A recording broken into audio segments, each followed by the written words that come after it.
నాతో పాటు కలిసి పనిచేసేటటువంటి మన అందరితో మాట్లాడుతున్నా. నా అంతటా నన్ను గురించి నేను ప్రశ్నించుకుంటున్నాను. ఇది ఒక మోసము కాదా? ఇది సాతాను వేసే బిస్కెట్ కాదా?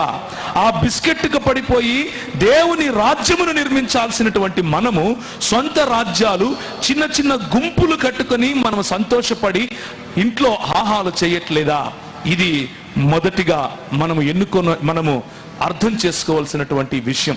యేసు ప్రభువు కొరకు రోషము కలిగి జీవించండి అని అంటే, ఎవరో వేరే వాళ్ళు వచ్చి నా పొట్ట కొడుతున్నారు అని నా పొట్ట కోసము రోషము కలిగి జీవిస్తే ప్రభు అంటాడు, నీ పొట్టే నీకు దేవుడు.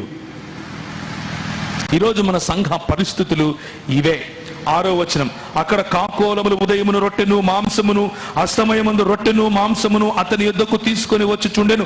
అతడు వాగు నీరు త్రాగుచు వచ్చెను. మనము గనక దేవుడిచ్చిన పిలుపును నిజంగా అర్థం